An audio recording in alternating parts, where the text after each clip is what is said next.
Bonjour les amis, c'est Pascal Tréfingui. Comme vous le savez, nous avons arrêté les vidéos sur les chaînes grand public, mais je continue les vidéos avec les enseignements sur la chaîne du Temple. Dans la psychotronique, le système vous déconnecte du cosmos avec du graphène, des injections et toutes sortes de choses, et il paralyse les parties de votre cerveau qui sont impliquées dans la croyance religieuse. Pourquoi? C'est parce qu'il veut vous faire développer au niveau psychologique ce qu'on appelle des haltères synthétiques, c'est-à-dire des individualités à l'intérieur de votre âme qui sont fabriquées par le système et à son service. De l'autre côté, au niveau corporel, le programme c'est de vous rendre stérile afin de maîtriser, comme nous disent les Guidestones, la reproduction. Et bien dans le bouddhisme,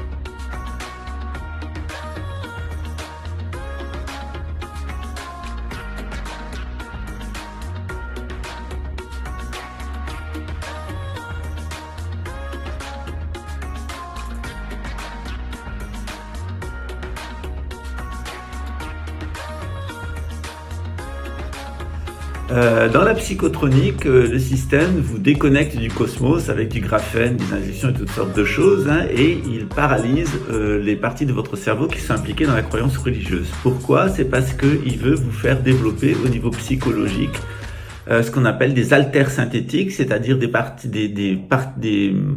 individualités à l'intérieur de votre âme qui sont fabriquées par le système et à son service. De l'autre côté, au niveau corporel, le programme c'est de vous rendre stérile afin de maîtriser, comme nous disent les Guidestones, la reproduction. Et bien dans le bouddhisme, on utilise aussi le système des haltères synthétiques. En réalité, c'est pas des haltères synthétiques, c'est des haltères naturels. C'est-à-dire qu'on reste bien connecté avec le cosmos. On reste bien les maîtres de notre reproduction, on se reproduit ou pas, mais c'est nous qui décidons. Et entre les deux, au niveau psychique, il y a un travail qui est fait pour identifier dans notre état astral s'il y a des identités qui sont intéressantes.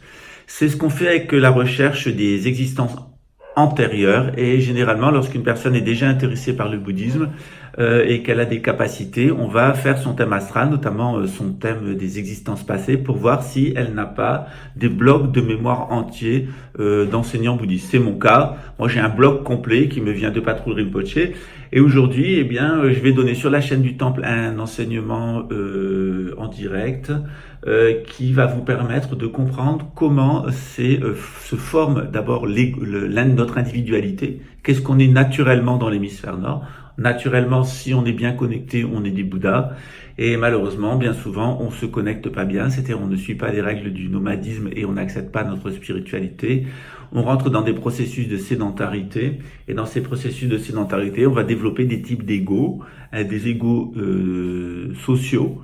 Et ces égos sociaux, ils vont finir par nous faire oublier qui nous sommes d'un point de vue métaphysique. C'est bien pour ça que dans ces sociétés de sédentaires qui sont assez étouffantes, il y a des initiations spirituelles, et ces initiations spirituelles qui sont liées à l'impératrice, elles nous permettent de trouver ce qu'on appelle le mentor spiritus, c'est-à-dire notre modèle spirituel au niveau du nomadisme, au niveau zodiacal.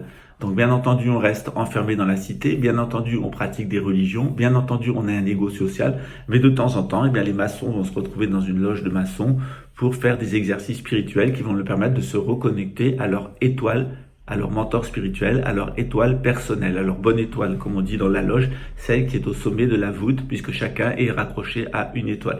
C'est ce qu'on va voir sur la chaîne du Temple, c'est d'ici une petite heure. J'espère que ça vous intéressera et puis que ça comblera un petit peu, en attendant mon opération, l'absence que vous pourriez ressentir, parce que si vous êtes habitué à moi, je me suis habitué à vous aussi. À très bientôt, ciao.